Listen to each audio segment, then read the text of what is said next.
So we have learned about ratios that compare two things.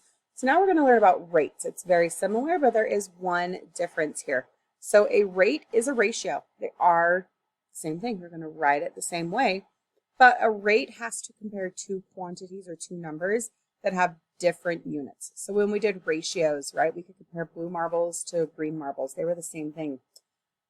Red Fruit Loops to purple Fruit Loops, same thing, just different colors. So when we do a rate, it has to be different things. So how many miles did they go in a minute? How many dollars are you spending on the bag of apples? Things like that. They have to be two separate things that we're comparing to make it a rate. So it's still a ratio, but a step farther when they're two separate things, now we have a rate. So an example is 2 boxes of cereal cost $4. So there's our sentence we need to know. And we want to circle the two units being compared.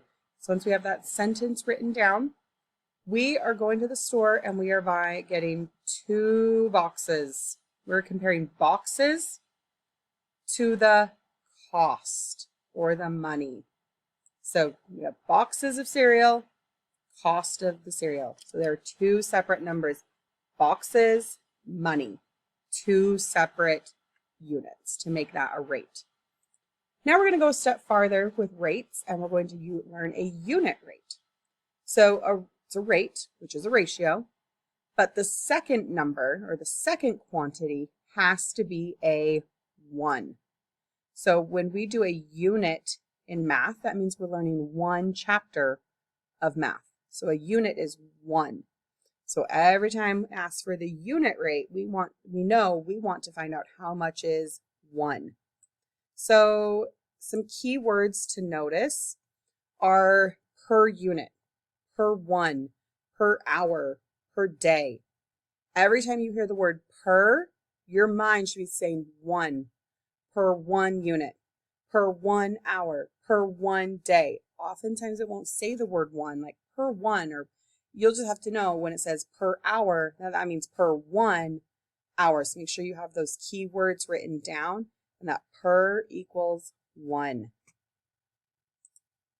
So we're going to do an example here. So we have 2 boxes of cereal that cost $4.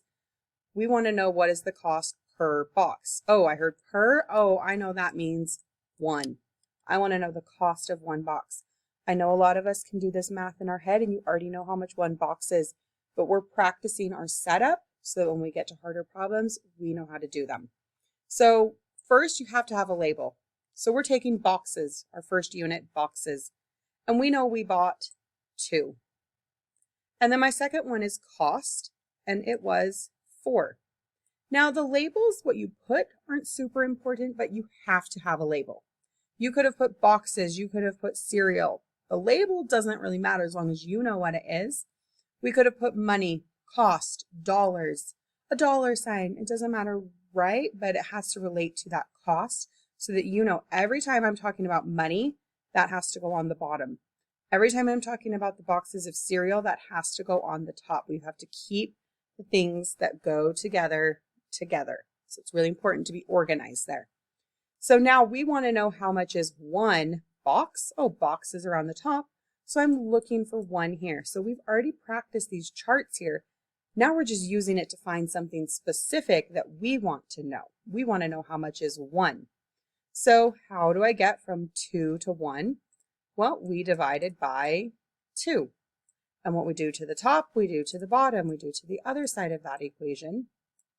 4 divided by 2 is 2. So 1 box costs $2. So our unit rate is $2 per box, per 1 box.